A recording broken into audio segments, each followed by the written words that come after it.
Hello world, I go by the name of Joe, and this is the show. Call it how I see it. And on today's episode, I got a couple of things I want to talk to you all about. First and foremost, I got the boys on a big action-packed episode. Oh yeah, you don't want to miss out on the NFL talk as we do a week 2 recap. And also, we talk some boxing, and we also talk some college football. So there's a lot going on in this episode. Yes, it could be a little scattered, but it's going to be very entertaining, and I promise you, you do not want to miss out on this action-packed episode.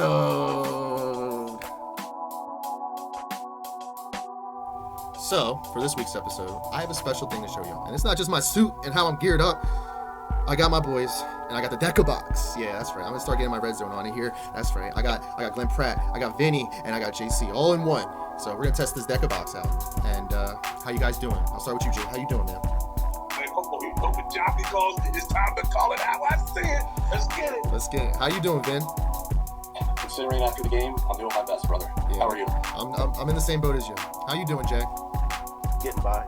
I know, what a kick in the fucking balls. And that's why I want to start off with, for this episode at least. What do you guys, after watching the debacle of the Philadelphia Eagles that look like they're transitioning from last year to this year, with all these new pieces and everything involved, we still have almost a same result as we came to seeing last year. One thing I just want to highlight before we start talking about who was really to blame and who we're really pointing our finger at here, I just want to understand, how does this happen? Like, how does this happen? Like, I'm truly trying to understand, like, and still trying to grab everything and understand, like, how this type of thing happens when you really basically control most of the game. Yes, given, Atlanta was able to run the ball, Bijan, and move the ball a little bit in the second half. But, like, overall, this is a game the Eagles should have won. They should have scored some points in the first quarter. And at the end of the game, yeah, the decisions and everything, got all wrapped up in a big whirlwind where they ended up laying an egg on their face. But I do want to start with you, G. What do you think was the biggest reason why the Philadelphia Eagles lost last night? I tell you, we were saying in the before we got on, the lack of the pass rush, I think, really hurt the back end of the Philly defense. I mean, Philly's DBs and secondary is a little questionable anyway. Lack of pass rush, you left any quarterback comfortable will look good to an extent. Time is crucial. Right. You have to get him off his spot. And I felt like Philly let Cousins look too comfortable, like you were saying the week before. Why? In the way that Steelers pass rush, man, he couldn't move. He was moving a little better against the Eagles for whatever it's worth. Right. But against Steelers, he was a statue. And I mean, I felt like it was just crucial to pass rush. I think the lack of that for Philly, no good, man. Give a guy like him time, and you see what happens that last drive. I agree. I definitely agree with you in that aspect. I definitely was shining a big light on the pass rush. It's been non-existent. Bryce Huff, our big, outside linebacker signing, because we felt like he would be okay to fit in this type of scheme. Hasn't even had a hurry yet, bro. Can't even touch anything, bro. I don't know. He can't sniff a quarterback. Can't do nothing. Yeah, where you at, bro? You really need to have a freaking wanted poster somewhere in Philly. I don't know, but you're stealing money, buddy. I'm catching you. You're stealing money. But what do you think, Jay? I think I agree with Glenn. I think the lack of pass rush put our secondary in a bad position. They had Darnell Mooney out there looking all world last night. Who? Yeah, exactly. Who? I think the offensive play calling got bland. I looked at I saw Brenton Covey had a lot of targets last night. And you signed you trade for Jahan Dotson. I think he had one catch.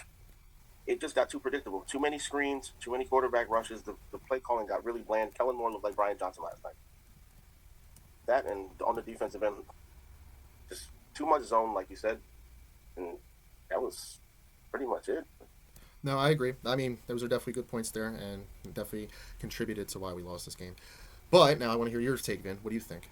Yeah, well, I texted Joe before the pod. I could go on a rant for like 90 minutes and just not stop talking. Just myself here. But, talking about the defense real quick, too, because I think the main issue was late in the game on that 3rd and 3. I'll touch on that later. But on defense, if you're not able to rush the passer and stop the run collectively, any offenses, they're just going to have their way with you, whatever they want to do. If they want to run the ball and get 5 yards to crack, if they want to go play action with the quarterback like Kirk Cousins against the zone defense where there's openings, offenses are just going to have their way no matter what you try and do. And Glenn talked about the inexperience in the secondary. Making their job easier is getting after the quarterback and making his life rough. Even if you have to blitz and drop less guys in coverage, those passes are going to be more errant. We saw Kirk Cousins down at the goal line throw that ball out of the back of the end zone, which was a crucial 3rd down to hold Atlanta to 3 points. But taking points off the board in the NFL, points are hard to come by. Open the game, you should have taken your 3 points. And even after the fact with that, you're still in a situation in the game where a first down ends the game and you win 18-15. If you run Saquon Barkley up the middle, or if you get a yard short, you can run the tush push, which was successful. They were 2 for 2 running it, and Atlanta jumped off sides early in the game.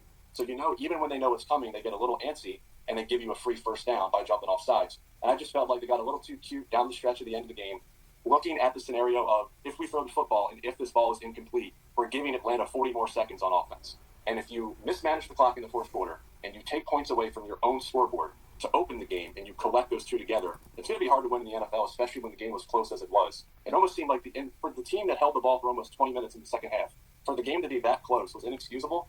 And then for them to allow them to walk down the field, how easy Kirk Cousins and comfortable he looked on that drive, it was very alarming for a defense that, yes, it does have a lot of moving parts, new coordinator, new scheme, some rookies are starting, but play should not be that wide open, especially the last play to Drake London. Like, Slade was 5 yards away from him when he caught the ball in the end zone. Like, he wasn't even close. So that's what I got. Yeah, no, I agree. Resistance, man. They went down the field with no resistance. Unacceptable. Unacceptable. Not blitzing him like they were doing earlier in the game. Like, if you're blitzing him early in the game and you know he's going to get rid of the ball quickly, you know, he may throw an errant pass and you may get an interception and get lucky. But he can't just sit back there and let him scan the defense and scan the field and pick apart your zone. Because they're going to pick on the weak link, which, you know, I like Vinny on Mitchell, but if you got a rookie out there against Drake London or against a veteran quarterback like Kirk Cousins, he's going to figure out where to put the ball and where it needs to go. No, you're absolutely right. Yeah, we got exposed, bro. We got fucking hammered. We got exposed. It was just really, really fucking bad.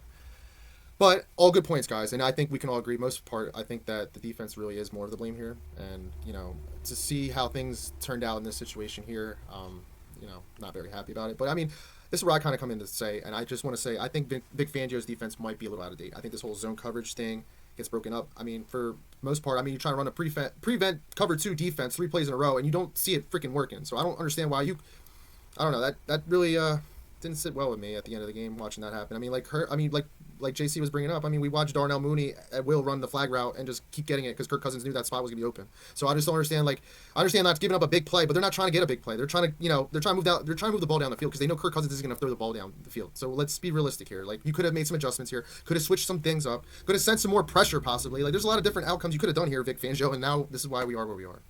Got to get him off his spot, yo. Got to get him off his spot. You can't let Cousins be comfortable. Any quarterback got to make sure they're uncomfortable. No, I agree, G. I agree 1,000%. You got to rattle him, especially when he's coming off an injury. He's still, feeling things out. He's still trying to get back to game speed and everything. It was just really tough to watch. But minus all that, we'll take that for what it is, and then we'll go marching into New Orleans and see what happens after that. Last night was much win because of the next 2 games we have to play. Yeah. I agree 1,000%. And then also the fact where San Francisco lost, the Cowboys lost. You had an opportunity to be like, I know top of the NFC in week 2. Yeah. Like, hey, it's great, but like to be in that spot going into New Orleans 2-0 and possibly getting a leg up on that 1 seed late in the season, that loss could come back to hurt them. So we'll see. Yeah, you're absolutely right, man, and that's why I would hate to see, because I'm going to think about, well, where did we go wrong in the season? Well, this could be a game. It could be one of those games that you put your finger at, and you're like, well, I guess that game is the game we should have won. So we'll see how things turn out. I'm not really too worried about the rest of the NFC East, other than the Cowboys, which I don't even really think I'm really that worried about. Not really that worried. We'll see how things turn out. But one thing I do want to shed a light here. I'm really sick and tired of Jalen Hurts. All right, I understand, yes, he's a talented player, and he's the franchise quarterback. I understand that. But let's be real here, okay? So if Mahomes or Brady or even Joe Burrow's in a situation where you have a lot of time left, you have 2 timeouts left, you are the guy, you're getting paid $50 million, right? And you have to, cost your team, excuse me, cost your team in that type of light. A lot is riding on you to help at least drive to the point where you can get a field goal and win the game. We know Jake Elliott has a leg, and you took matters in your hands again in making ill-advised decisions.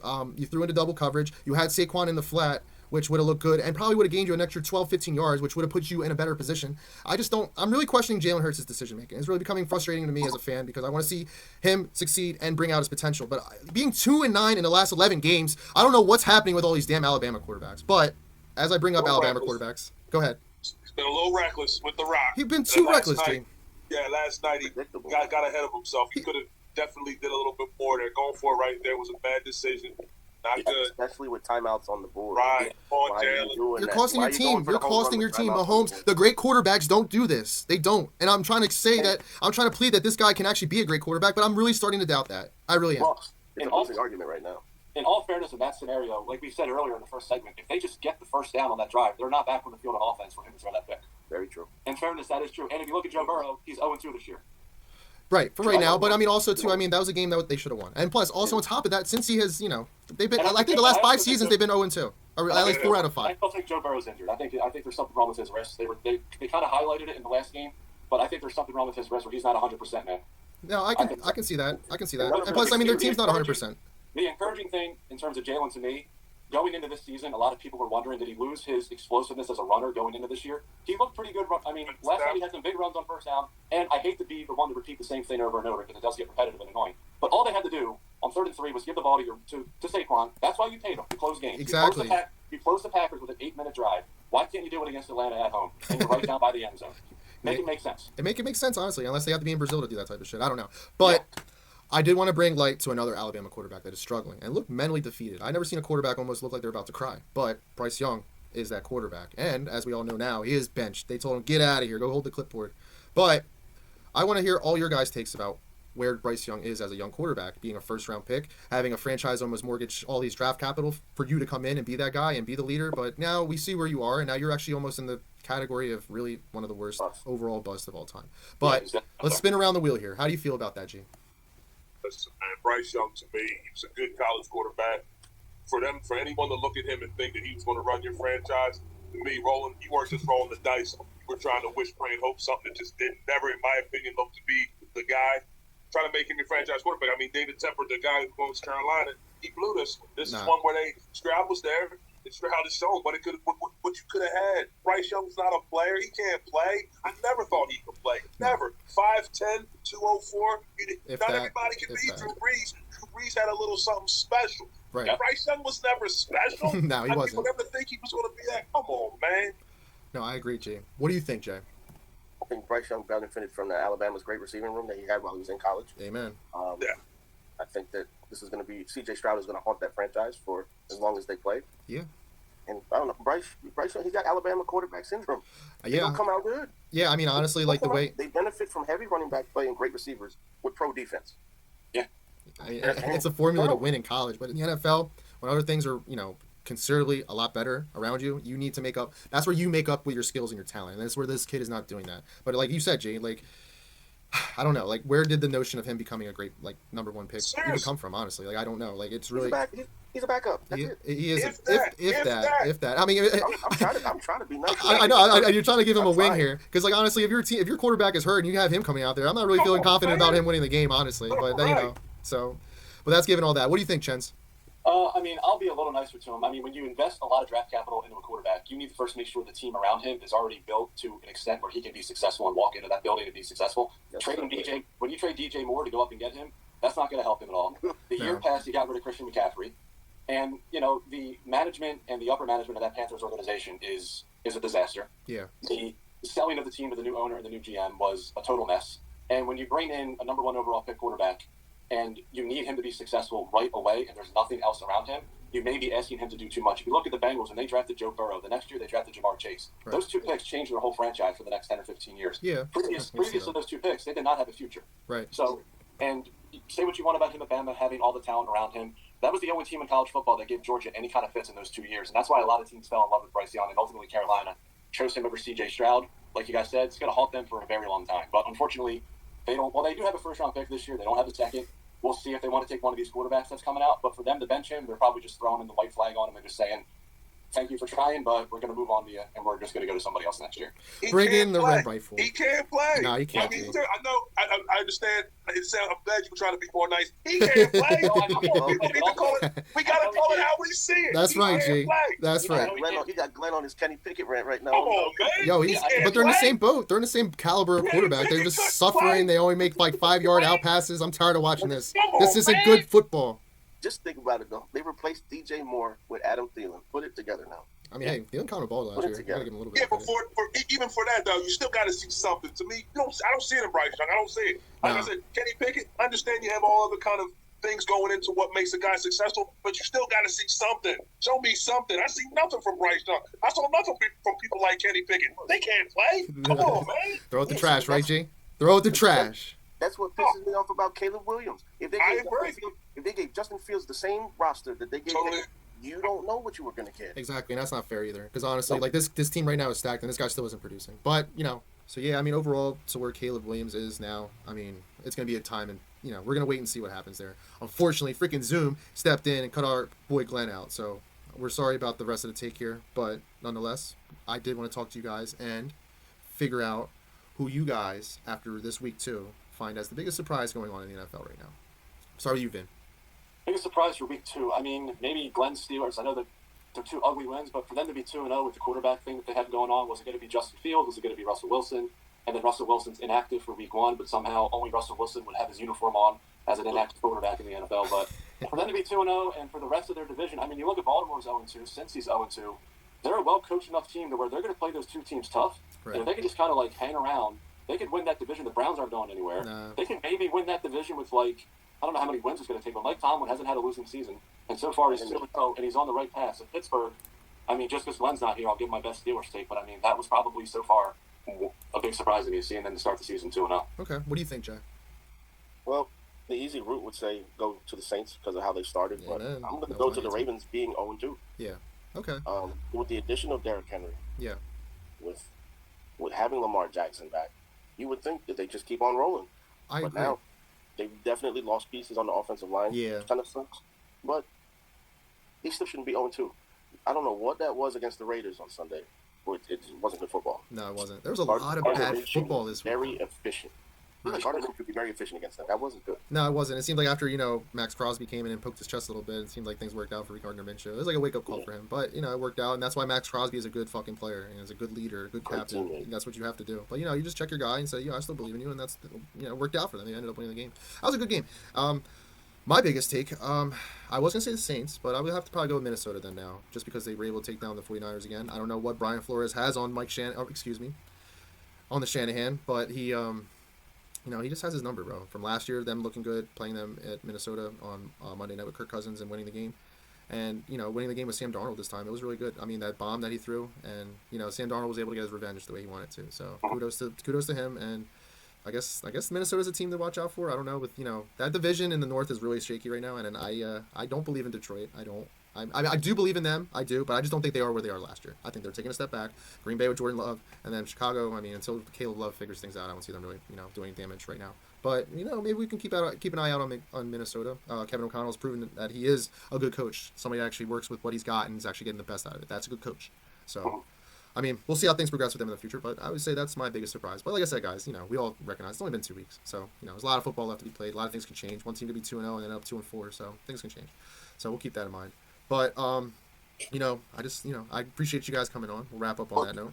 And, I appreciate it again. Thank you guys. I'm sorry freaking Glenn couldn't finish out. We wanted to talk some Steelers, but Zoom stepped in and said no. Well, if they go 3-0, I'm sure we'll hear from them next week. Yeah, yes, exactly. Well, there's a time and place for things, but don't worry, G. We got you in our spirit, and we'll wrap this things up. But I appreciate you guys coming on. I really do. Anytime. Absolutely. You guys have a good night, and until next time. Go Birds. Go Birds.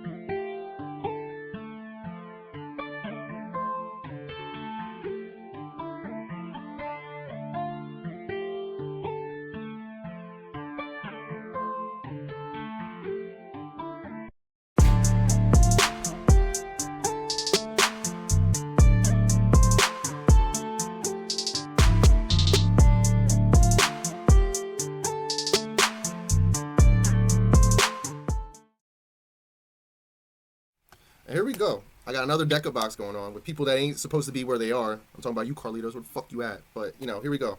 What's going on, guys? I got Valo back in the house. What up? I got Carlitos in the house. And I have a new guest on Call It How I See It. He goes by the name of D. Yom. There, Yeoman. What up, though? Hey, whoa, the government, chill out. Yeah, there you go. Oh, yeah, my bad. I want to expose people like that. Going on. But, so, on this take right here, we just got some buddy time. We're going to talk some shit. But I got Carlitos here, and there was some boxing going on last weekend. So I need to have Carlitos drop his expertise on his boy Canelo, as he thinks Canelo is the best fighter in the world. So Carlitos, I'm gonna let you run the floor here. So what we talking about? We talking about Canelo versus Berlanga. So yes. Canelo, yeah. So come on. Obviously, everybody thought Canelo was going to win, which is, he won. And Berlanga, it's like they had it Puerto Rico versus Mexico. They try to make this promotion thing, and I get it. You want to make money, whatever. But I think, Berlanga, from the beginning, he didn't deserve the fight. He's just an up-and-coming prospect. There's a lot of fighters out there for Canelo. He could have fought, but, Berlanga, he's just one of those niggas that just be talking shit from New York. He's one of them Puerto Ricans that be just talking shit, He's not my type of Puerto Rican. I don't fuck with that nigga, I know. But, it's just, I don't know. Well, I seen the highlights. I didn't see the full fight, Joe, so. Yeah. From what I see, this is what I expected. I thought Berlanga was going to get knocked out, maybe 5th, 6th round. Uh-huh. But props for, going, the whole 12 rounds. But that's it. He survived. That's all. These guys are clapping. Round of applause. He did 12 rounds. Berlanga, he survived. I mean, I guess I don't know if you want to call it an accomplishment, but it is what it is. But I do give him props for, going last the distance. 12 rounds. He did better than that bitch ass nigga Carlo. But I mean, I was hating on Berlanga, but then after I seen him, he went toe to toe with Canelo at some point, and then I don't know, I like that. So it kind of gave me more respect, and I like to see Berlanga fight the Caleb Plant, maybe Munguia. There's a lot of fighters out there that Berlanga could fight, and for Canelo, he can fight anyone. I mean, he can fight anyone. He can do whatever the fuck he wants. Everybody wants to see Crawford versus Berlanga. I mean, Crawford versus Canelo. That's right.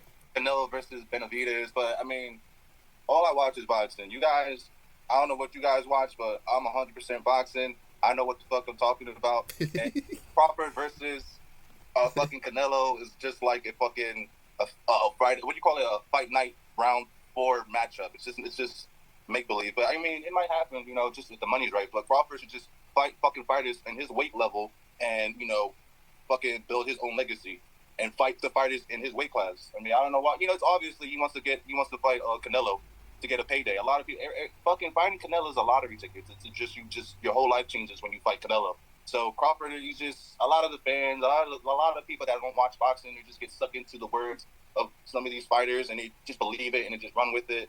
And these guys like Benavidez and Crawford, they're just chasing that payday and they're just bringing up Canelo's name, all the press and all that shit just to get a payday. It's just like So what they dick riding on, Crawford fight his own.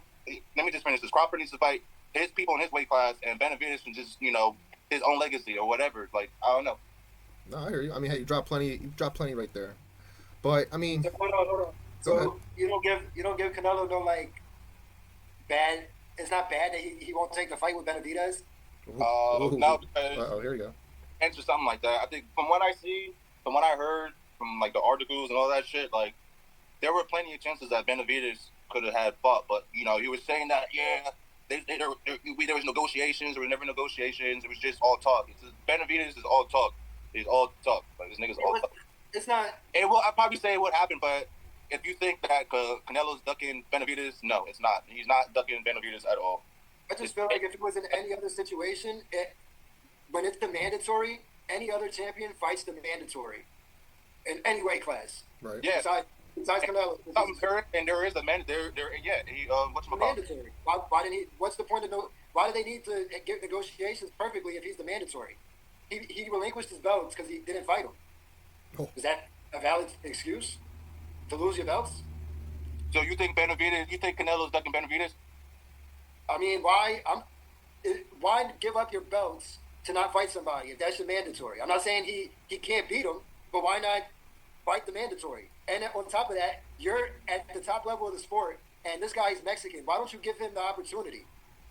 Oh, he's got a good point, Carlitos. What's that source though? Where you get that source from though? Because if I got the source, there is a source. There is a source that I don't have on me right now because I don't got my notes already. But I'm the next time. But let me tell you something. What source? It's just they're both Mexican.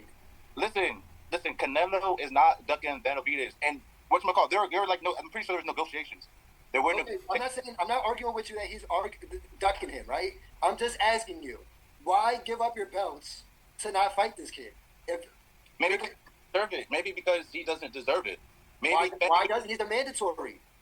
He doesn't have to fight the mandatory. He don't have to fight him. He could just drop the belt. Canelo, he could fight anyone. Why do that? Yeah, he wants to. Canelo was looking to fight fucking Bivol the second time after he lost the first time. No, he wasn't. Yeah, but Bivol said no because he wanted to fight Arthur, which he's fighting this 2 weeks. There's reports that came out that said Bivol wanted to fight Canelo and Canelo dug smoke to get an easier fight. Nah. No. I'm pretty sure he wants to fight whoever wins against Bivol versus Arthur or whatever. Even so, right? Even so, you're Canelo, all right? You're the top of the sport. You're the face of the sport, right? You don't need the belts. You're gonna get the payday no matter what. But why relinquish your belts to not give this kid an opportunity when he's the mandatory? Maybe he just doesn't want to. Maybe he just doesn't want to. Mexican. Why not? Why he get Mangua? He get the last before Berlanga, he fought Mangua, whatever the other Mexican kid. He gave another Mexican an opportunity, right? Not Mexican. So what the fuck you talking about? It's not the So Mexican. he's Mexican, so you see, you're. It's not the people's Mexican. Canelo is It's not the people's Mexican. Okay, what are you talking? Oh my. Okay, We don't know Trudis. who it Okay. is. Relax here. Relax. Derek, who it is? Who have whatchamacallit have? Yeah, I don't watch boxing like that, but I know that Carlos Benavidez is. Carlos been ducking my boxing phase since high school. I know that. I know that. But, I don't know what you're talking about. Benavidez' resume is not that good. but he's the mandatory. It's better than everybody else's in that weight class. And that's the fight that everybody want to see. Nobody want to see that shit. Like, you don't just Everybody wants to see that shit. We're arguing that fight right now. Would you let? He's Hold chasing. on. Well, you just said Terrence Crawford should fight the people in his weight class, right? Yeah. And you should. So why not? If you're Benavidez, fight the people in your weight class. Same with Canelo. Why go fight Terrence Crawford? Fight Benavidez. You know how many different weight belts? You know how many weight divisions? Yes. This guy, yeah, he has like 2 belts in 2 different weight divisions. So he could fight anyone in those 2 different weight classes. But you were just talking about him potentially fighting Terrence Crawford. Wait, say what? You were just talking about him potentially fighting Terrence Crawford. Who? Right? It's not a. It's It's just a bring that up. We're just talking about it. Wait. They're entertaining it. I'm not entertaining. I'm just saying. They are. They're camps. Yeah, because it's like a freaking like a fantasy fight that people want to watch. I mean, I understand it. Like, yeah, I like to watch it, but it's like I'd rather see Benavidez and Canelo. I'd rather see that too. Why not make it? Maybe that could be the next fight. But your argument was Back up. What's my argument? Your argument, I believe your argument was the number one, the mandatory, and then the Mexican shit. Yeah. Yeah, well, he doesn't have to fight his mandatory because he has 2 fucking belts in 2 different weight classes, and 2, he did fucking give an opportunity to another Mexican, which was Munguia before the Mangua, Berlanga. That's not the one, though. No, that's not the one. I don't even know who that guy is, and I watch boxing. Oh. All right. Real quick.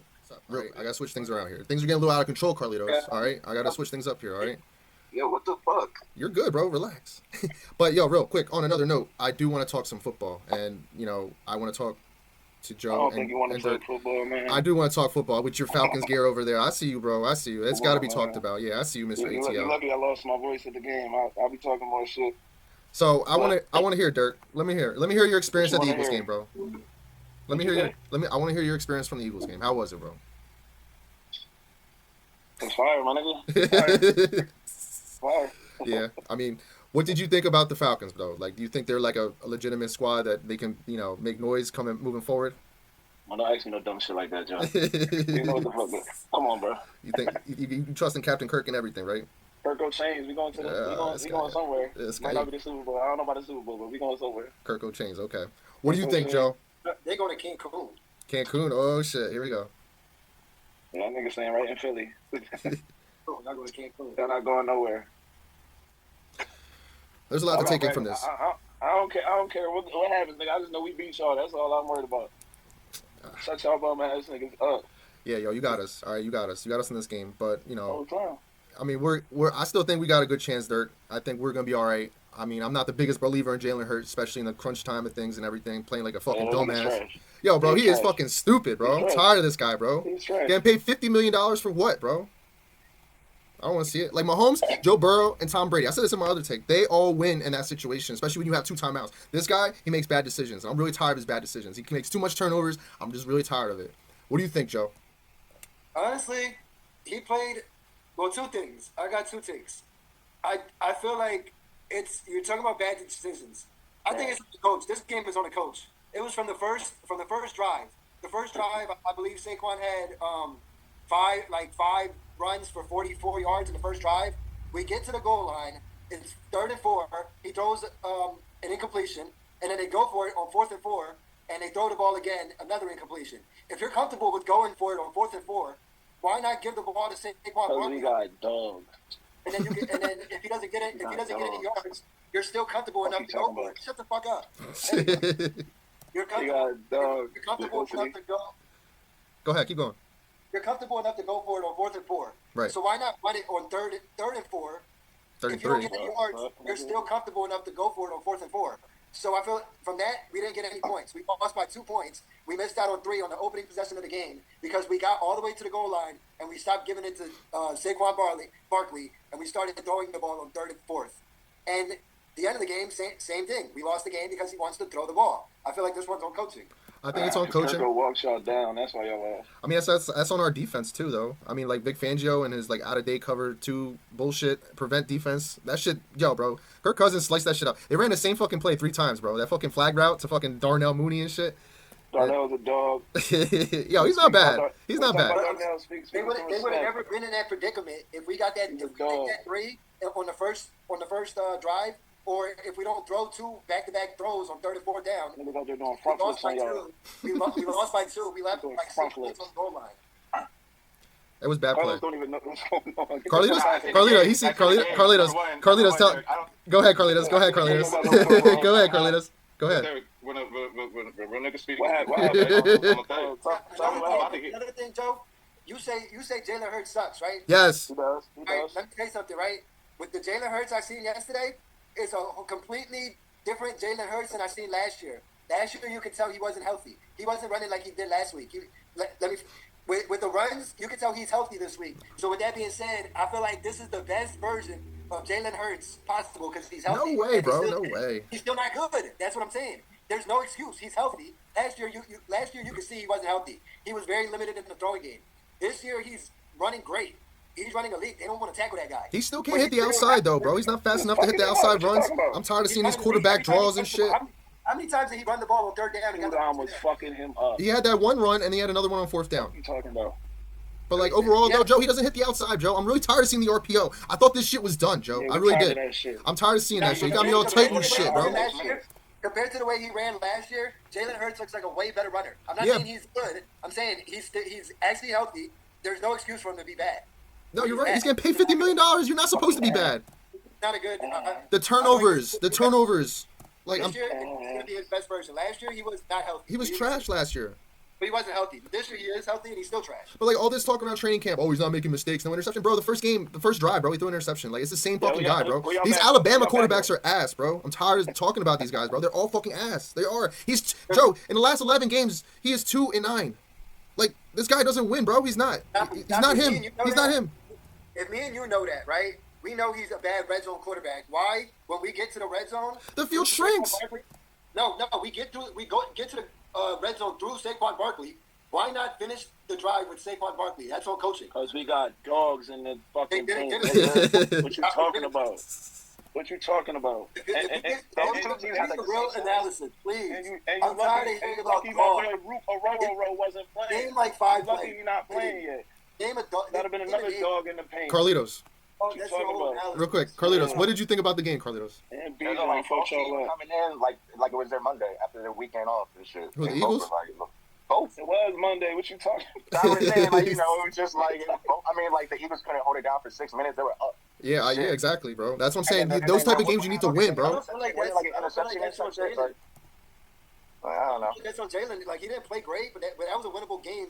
It was a winnable game. I think it was a winnable game for the Eagles. They should have won. The Falcons won. Like, I didn't think they should have won. The Eagles lost that game more than the Falcons won it. Yeah, I think that's. Yeah, I feel like the Eagles could have won. Really, yeah, that's what I'm saying. I feel like the Eagles came in. Yeah, the Eagles came in like it wasn't like they just came back for their money. They didn't feel like being there. We saw the finish line and we tripped. We don't have a Mariano Rivera, Joff. No, you're right. We don't have a closer. I mean, I thought Saquon was going to be that closer, but his cement hands got in the way. So. Y'all need a paid roof. I know need a paid roof. But he couldn't have ran the ball for 3 yards that play? I mean, they could have done a lot of different things there, but I mean, the coaches set them up for that failure, and that's what ended up happening. I agree. I don't like the coaching. It's a different offensive coordinator. I see the same team. It is. It's what I'm saying. Like, we're carrying over last year into this year, and that's why we're looking bad. And I'm really fucking, like, I don't know if it's Sirianni. I don't know what it is.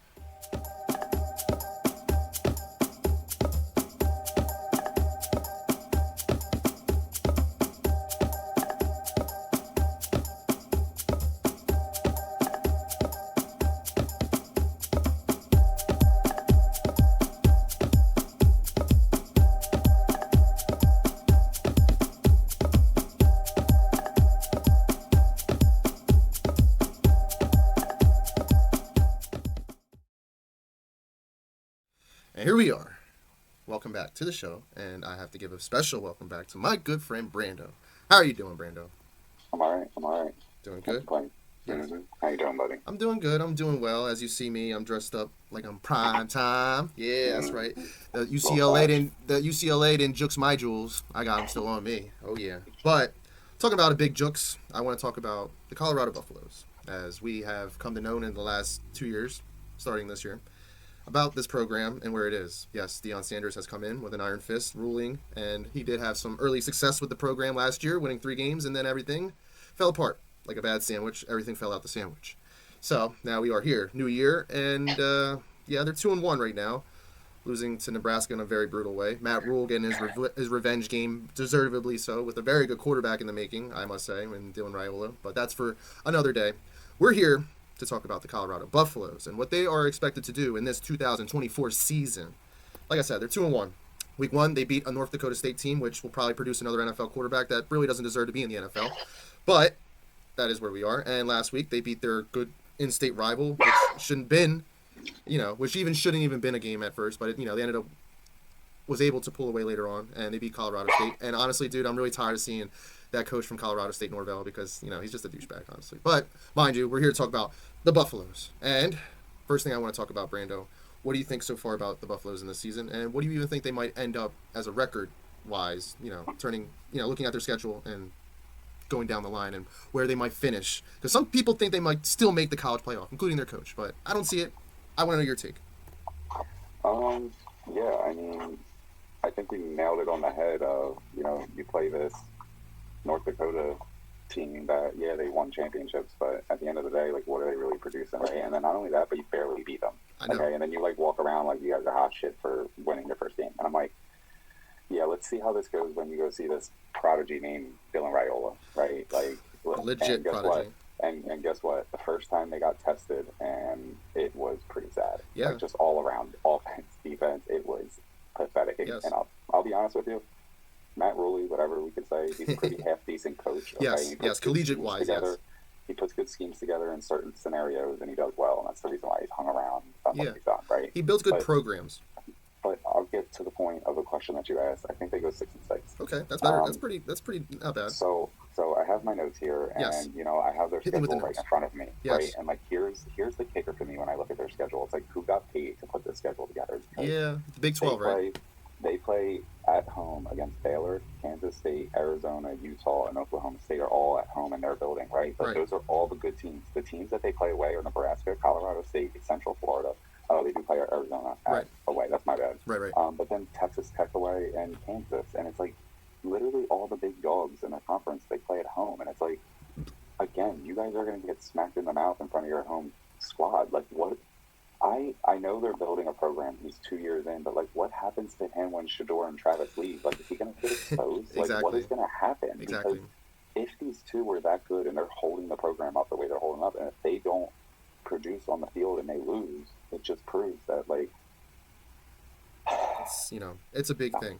But now we'll swing into like where these we'll swing now for this take into the direction of where these two could get drafted. All right, so I definitely can see Travis Hunter, don't get me wrong, very talented player. He could probably be a top 10 pick in either position, honestly, if he really wanted it. But I think his best bet would probably be to play wide receiver. I agree. I think that would be his best. Tyreek Hillish. I think he is.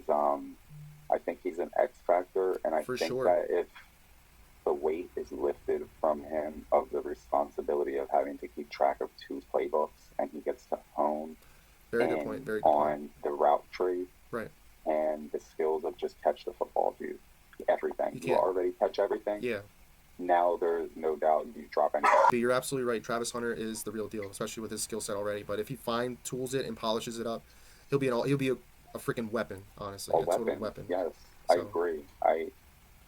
Dude, when you see someone like that, it's like they're just born with that. Yeah, exactly. Right? It's God-given talent, and you can't deny it. Right. It's just you have to acknowledge it.